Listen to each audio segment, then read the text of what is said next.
Hello all of you. And यहाँ पर आपको दिख रहा होगा कि हम जो देख रहे हैं वो है पीरियोडिक टेबल। ओके, जो हमारी पीरियोडिक टेबल है इट मीन्स आवर्त सारणी है। तो आवर्त सारणी की बेस पे ये जनरल इन्फॉर्मेशन है जो कि आप सभी को पता होना चाहिए। और बेसिकली ये क्वेश्चंस आपके एग्ज़ाम में भी काफ़ी आते हैं, चाहे वो फर्स्ट स्टैंडर्ड पे हो या आपके पास after 12th class. Okay, government exam जैसे भी हम जिस पे भी केमिस्ट्री से रिलेटेड अगर हम किसी एग्ज़ाम पे बैठते हैं तो वहाँ पर आवर्त सारणी से हमें 3 से 4 क्वेश्चंस मिल जाते हैं। तो वही हम यहाँ पर जनरल देखेंगे कि क्या यहाँ पर हमारे पास सबसे क्वेश्चंस हैं। तो ये आपने बहुत अच्छे से करने हैं।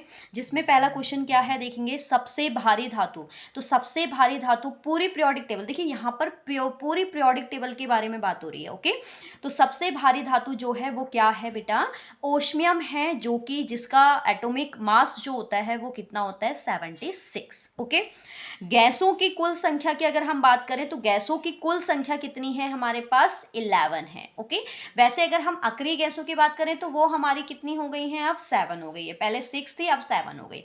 लेकिन अगर कुल गैसों की बात करें पूरी आवर्त सारणी में जो टोटल गैसेज हैं वो कितनी है हमारे पास, टोटल कितनी है 11। कौन कौन सी है, hydrogen, nitrogen, oxygen, fluorine, neon, helium, chlorine, argon, krypton, xenon and radon. Okay, इसके बाद है काला धातु किस तत्व को कहा जाता है। तो पूरी पीरियोडिक टेबल में काला धातु के नाम से किस तत्व को जाना जाता है, ग्रेफाइट। ठीक है, इसके बाद है थोरियम के अयस्क का नाम क्या है। तो थोरियम मतलब TH, तो इसके अयस्क का नाम क्या है हमारे पास, मोनेजाइट। अगर हम बात करें, ये दोनों के दो मोस्ट इंपॉर्टेंट है। अगर हम बात करें टोटल धातुएं कौन कौन सी हैं, तो टोटल धातुएं जो हमारे पास हैं वो कितनी हैं आपकी, 91 है। ओके, अगर टोटल अधातुओं की बात की जाए तो टोटल अधातुएं कितनी है हमारे पास, 20। ठीक है, धातु हैं 91, अधातु हैं 20। इसके बाद आते हैं मानव के शरीर में उपस्थित तत्व। मानव के शरीर में कौन कौन से तत्व उपस्थित होते हैं। तो मनुष्य के शरीर में ऑक्सीजन का परसेंटेज है 65, कार्बन का परसेंटेज है 18.5, हाइड्रोजन का परसेंटेज है 9.5 एंड नाइट्रोजन का है 3.2। इसके बाद संक्रमण तत्व। संक्रमण तत्व किन तत्वों को कहा जाता है, तो संक्रमण तत्व कहा जाता है डी ब्लॉक के तत्वों को। अब डी ब्लॉक के तत्वों को कौन कौन संक्रमण तत्व कहलाएंगे। तो संक्रमण तत्व की अगर हम डेफिनेशन देखें तो ऐसे तत्व जिनका डी उपकोष अर्धपूरित होता है, मतलब कंप्लीटली फिल नहीं होगा, हाफ फिल्ड होगा, तो उनको हम संक्रमण तत्व कहते हैं। ठीक है, मुक्त अवस्था में पाए जाने वाले तत्व जो हमारे एटमॉस्फेयर में फ्रीडम फॉर्म पे मिलते हैं वो आपके कौन कौन से हैं। आपका एक तो हो गया सिल्वर और एक हो गया गोल्ड, Ag एंड Au। त्वरित चांदी के नाम से जाना जाता है। त्वरित चांदी के नाम से किसको जाना जाता है, मरक्यूरी को। ठीक है, हथेली पर रखने पर कौन सा तत्व पिघल जाता है। तो कौन से तत्व हैं जो हथेली पर रखने पर पिघल जाते हैं, गैलियम एंड सीजियम। ओके, पृथ्वी पर सबसे ज्यादा मात्रा में पाए जाने वाली धातु, जो हमारे एटमॉस्फेयर में सबसे ज्यादा मात्रा में जो धातु मिलती है वो कौन सी है, एल्यूमिनियम है। ओके, दूध में सर्वाधिक मात्रा में कौन सी मिलती है, कैल्शियम। कहते हैं ना दूध पीना चाहिए, हमारे शरीर में कैल्शियम की कमी अगर हो जाती है या किसी के इंसान के शरीर में कैल्शियम की कमी हो जाती है तो उसके लिए उसको क्या करना चाहिए, दूध पीना चाहिए। ठीक है, सर्वाधिक संख्या में कौन यौगिक बनाता है, कार्बन। ठीक है, सबसे ये देखो, ये आपका फिजिक्स में भी आता है क्वेश्चन कि विद्युत की अच्छी सुचालक कौन है। तो विद्युत की अच्छी सुचालक आपकी क्या है, चांदी है। ओके, घेंगा रोग किसकी कमी के कारण होता है। तो घेंगा रोग जो होता है हमारा वो आयोडीन की कमी के कारण होता है। तो आई होप आपको ये सारे क्वेश्चन समझ में आ गए होंगे। इनको आपने कहीं पे राइट भी करना है क्योंकि आपके माइंड पे ये बने रहे, क्योंकि ये जनरल इन्फॉर्मेशन है, कम से कम इतना तो आपको पता होना चाहिए। ठीक है, फिर नेक्स्ट है कौन सी अधातु में चमक होती है। देखो हीरा जो है ये अधातु है लेकिन फिर भी क्या करता है, चमक उत्पन्न करता है। अब चमक मैंने यहाँ पर वर्ड यूज क्यों किया, क्योंकि जो चमक आपके पास क्वालिटी है, गुण है, वो धातु की है। हमने कहा ना धातुएं कौन सी होती है, जो साइन करे, और अधातुएं साइन नहीं करती हैं। लेकिन यहाँ पर हीरा जो है वो एक्सेप्शन केस होता है हमारे पास, कि हीरा अधातु होते हुए भी, नॉन मेटल होते हुए भी साइन करता है। ओके, अक्रिय गैस सबसे ज्यादा जो हमारे एटमॉस्फेयर में मिलती है वो मिलती है आर्गन। अक्रिय गैसों की कुल संख्या कितनी है? 7 है। और वैसे अभी मैंने बताया टोटल, अगर टोटल देखो क्वेश्चन आपने बहुत अच्छे से पढ़ना है ये गैस वाला। अगर कहता है कि आवर्त सारणी में कुल कितनी गैसें हैं तो आपका आंसर होगा 11। आवर्त सारणी में कुल कितनी अक्रिय गैसें हैं तो आपका आंसर होगा 7।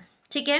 अक्रिय गैसें कौन कौन सी है आपके पास? हीलियम है, neon, argon, krypton, xenon and radon. और ये अभी इन्वेंट हुई है, कौन सी है? ऑगन्शन। ओके।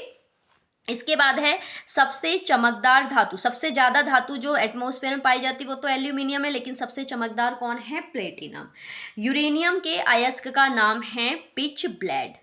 गैस जिसका ऊष्मीमान सबसे ज्यादा होता है, तो सबसे ज्यादा ऊष्मीमान कौन है? हाइड्रोजन। और हाइड्रोजन ही हमारे एटमॉस्फेयर में सबसे ज्यादा मात्रा में मिलने वाला तत्व भी है।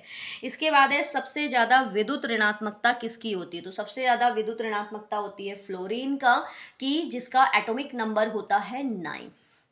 सबसे भारी अक्रिय गैस कौन सी है? तो अक्रिय गैस, अभी हमने देखा कि अक्रिय गैसों की टोटल संख्या 7 है।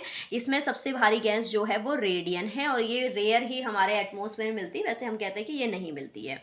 नेक्स्ट है अक्रिय गैसों में मुक्त इलेक्ट्रॉन जो होते हैं वो कितने होते हैं? 0। क्यों होते हैं मुक्त इलेक्ट्रॉन? क्योंकि जो अक्रिय गैसें होती हैं उनका अष्टक पहले से ही पूर्ण होता है, ना तो ये गेन करता है ना ही ये रिमूव करता है। ओके।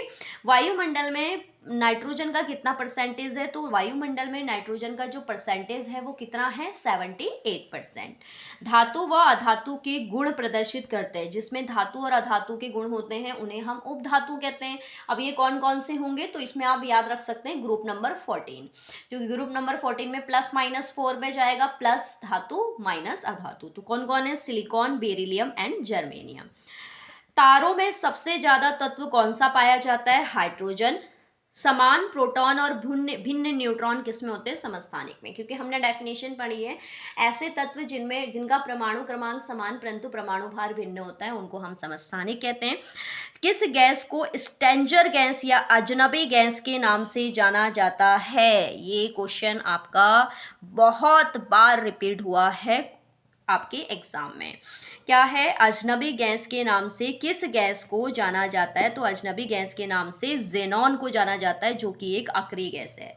भविष्य के धातु कौन है? टाइटेनियम। यानी कि हमारे फ्यूचर में ये वाला मेटल जो होगा वो बना रहेगा हमारे एटमॉस्फेयर में। और भविष्य का ईंधन जो है वो कौन है? आपका हाइड्रोजन। नया अक्रिय गैस, अभी हमने पढ़ा ना, पहले हमारे पास जो अक्रिय गैसें थी, नोबल गैसेस थी, वो 6 थी। अब हमारे इन्वेंट हुए हैं जितने भी आपके तत्व एलिमेंट, तो उनमें से एक अक्रिय गैस भी मिली है हमें, जिसका नाम है ऑगन्शन। ऑगन्शन की अगर हम बात करें, जिसका आपका एटॉमिक मास जो है वो 118 है। ओके। इसके बाद हमारे पास कुछ और क्वेश्चंस हैं, जैसे है भारत में पाए जाने वाला रेडियो एक्टिव तत्व। जो भारत में, वैसे तो हमें पता है कि जो एफ ब्लॉक होता है, एफ ब्लॉक के जो सेकेंड एक्टिनाइट वाले तत्व हैं वो आपके रेडियो एक्टिव तत्व हैं। लेकिन हमारे इंडिया में कौन सा रेडियो एक्टिव आपका प्रेजेंट है? तो कौन सा है? थोरियम। ओके। 90 में है, आई थिंक 90 नंबर पे है थोरियम। ठीक। मानव शरीर में सबसे ज्यादा मात्रा में पाए जाने वाला खनिज कौन सा है? तो मानव शरीर में सबसे ज्यादा जो खनिज पाया जाता है वो कौन सा खनिज है? कैल्शियम है। ओके।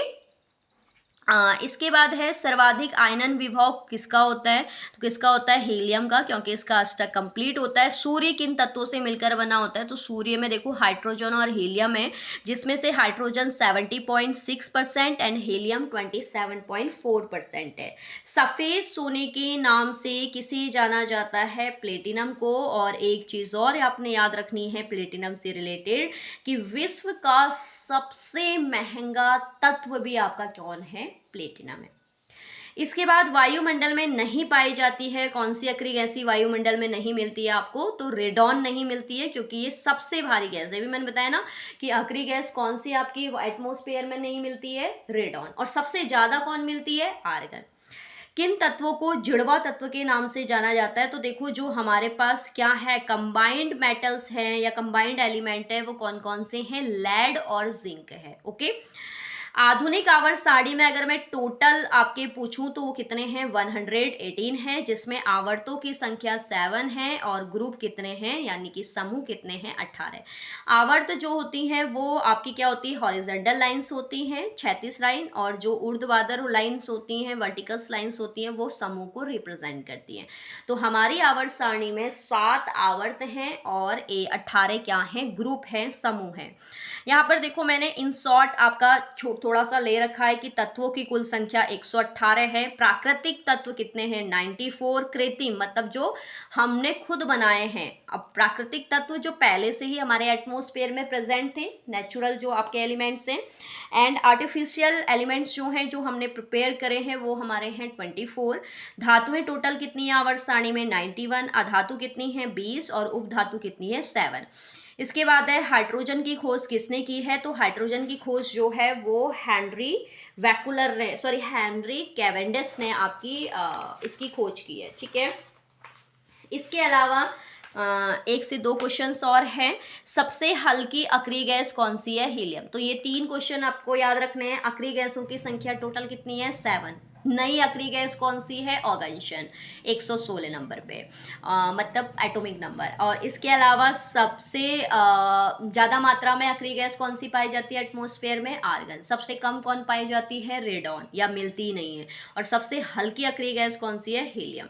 आधुनिक आवर्त सारणी का सबसे बड़ा आवर्त कौन सा है, तो सबसे बड़ा आवर्त 6 नंबर का आवर्त है, जिसे हम लैंथेनाइट के तत्व भी बोलते हैं, क्योंकि आवर्त 6 और आवर्त 7 के कुछ एलिमेंट्स को निकालकर ही अलग से रखा गया है एफ ब्लॉक में। ओके, और टोटल एलिमेंट इसमें कितने हैं, अगर हम बात करें तो कितने हैं, टोटल 32 है। और सबसे हल्की धातु जो है वो कौन सी है, लिथियम है। देखिए मैं यहाँ पर इसको शॉर्टली आपको दिखा देती हूँ। ये देखो हमारी जो स्टार्टिंग 2 ग्रुप दिख रहे हैं आपको, समूह फर्स्ट और सेकंड, ये होता है हमारे पास एस ब्लॉक के तत्व, ठीक है। इसके बाद बीच में 3 से लेकर 12 तक जो दिख रहे हैं आपको, ये कौन से ब्लॉक के तत्व हैं, डी ब्लॉक के तत्व हैं। इसके अलावा आपको यहाँ पर दिख रहा होगा 13 से लेकर 18 तक की, तो ये जो हैं ये आपके पी ब्लॉक के तत्व हैं। अब यहाँ पर इस चीज़ को आपने ध्यान देना है, बच्चों के माइंड पे ये कन्फ्यूज़न रहता है कि जब हमारे पास 7 आवर्त हैं तो ये 8वां और 9वां, ये बच्चे 9 आवर्त लिख के आते हैं पीरियोडिक टेबल। ये बेटा आवर्त नहीं है, मैं बार बार आपको बोल रही हूँ। यहाँ देखो मैं आपको बताती हूँ, जो 56 है, 56 के बाद आपको डायरेक्टली क्या दिख रहा है, 72। इसका मतलब 57 से 71 के तत्व कहाँ गए। तो यहाँ अगर आप देखें 57 से लेकर कितना है ये हमारे पास 71, तो इसका मतलब ये क्या है, हमारे पीरियड आपके 6 के तत्व है, यानी कि आवर्त 6 के। और सबसे बड़ा आपका आवर्त है ये 32 टोटल एलिमेंट्स हैं इसमें। अगर मैं बात करूं एक्टिनाइड की, तो एक्टिनाइड कहाँ है, अलग से नहीं है, आवर्त 7 में। देखो 88 के बाद हमारा डायरेक्टली क्या यूज हुआ है, 104। इसका मतलब 89 से 103 के एलिमेंट कहाँ गए, तो वो है ये 89 के बाद हमारे पास क्या है, 103 तक के एलिमेंट। क्लियर है। तो ये आपके अलग से नहीं है एफ ब्लॉक के तत्व, वो छठे और 7वें आवर्त के तत्वों को ही निकालकर अलग से 36 लाइन पे रखा गया है, ठीक है।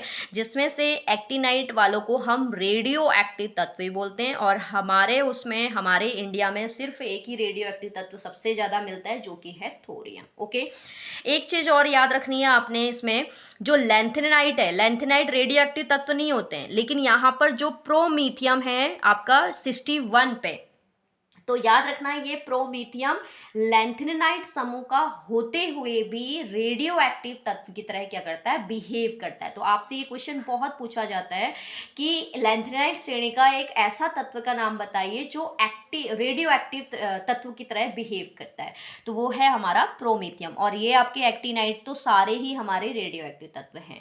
तो आई होप आपको ये पीरियोडिक टेबल से रिलेटेड बहुत छोटी छोटी इंफॉर्मेशन इससे पहले आपको पता नहीं होंगी, तो ये मैंने आपको एक शॉर्ट दे दिया। इसके अलावा मैं सोचती हूँ कि कोई भी क्वेश्चन इसमें से नहीं बचा होगा, शॉर्ट क्वेश्चंस। वैसे तो आपके पास आयन एंथैल्पी, लेफ्ट राइट क्या होती है, रेडियस क्या होती है, ये आपका अलग मैटर है, बट जो पीरियोडिक टेबल से बेसिकली क्वेश्चन बनते हैं, कौन सा हल्का तत्व है, कौन सा भारी तत्व है, कौन सी धातु हल्की है, कौन सी चमकदार है, ये सारे क्वेश्चंस आपके आते हैं, ठीक है। तो ये आपने पीरियोडिक टेबल से रिलेटेड जितने भी इंपॉर्टेंट क्वेश्चंस थे मैंने आपको करा दिए हैं। ओके।